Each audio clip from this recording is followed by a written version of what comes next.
یا پھر UN کے سائڈ لائنز پہ بھی جو UNGA سیشن ہوتا ہے اس کی سائڈ لائنز پہ بھی ملاقاتیں ہوتی ہیں، اور تقریباً کانٹیکٹ گروپ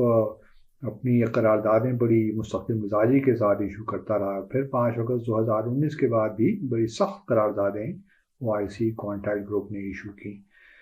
تو اب ہمیں کیا کرنا چاہیے؟ پہلا تو میرا خیال یہی ہے کہ تھوڑا سا اپنی ڈپلومیسی میں ہم تھوڑی سی جان ڈالیں،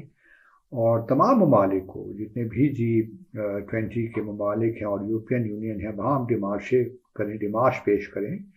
اور ڈیمارش میں یہی کہیں کہ یہ ڈسپیوٹڈ ٹیریٹری ہے، اور اس میں یہ جو اس وقت ایک میٹنگ ہو رہی ہے اس پہ آپ شامل نہ ہوں۔ ٹھیک ہے، وہ ہمارا جو ہے اس کو ریجیکٹ کر دیں گے، کوئی بات نہیں، لیکن ہم اپنا نقطہ نظر تو پہنچا دیں۔ لیکن ہمیں ان 4 ممالک کے ساتھ کم از کم مل کے کام کرنا چاہیے۔ اس میں چائنا بھی شامل ہے، چائنا اور پھر یہ 3 ممالک، 3 جو IC کے ممالک ہیں۔ یہ تو چائنا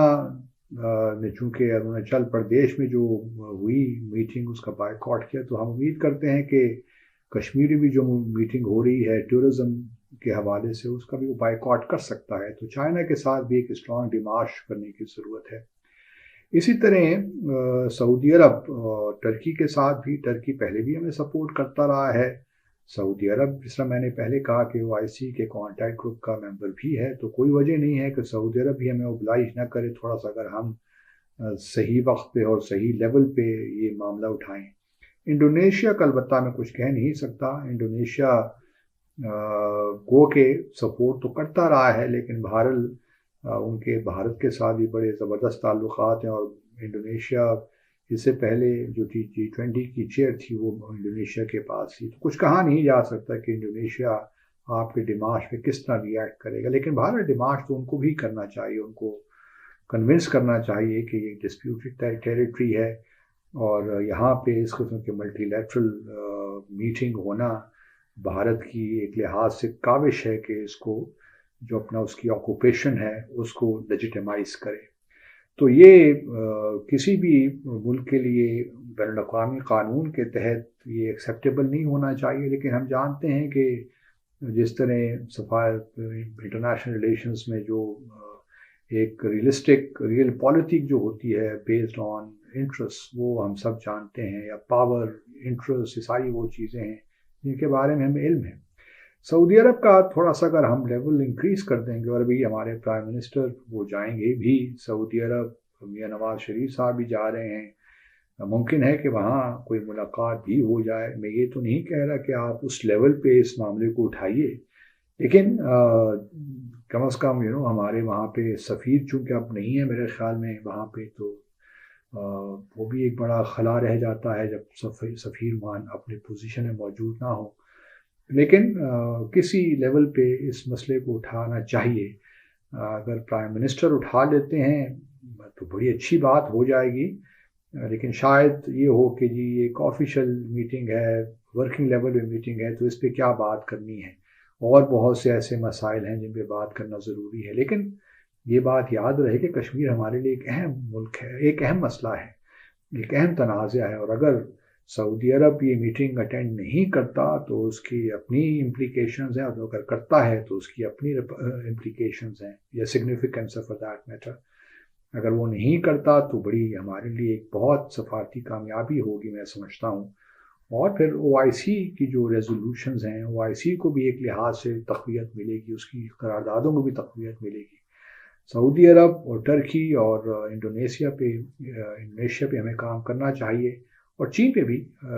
چین کے ساتھ بھی ڈیمارش کرنا چاہیے۔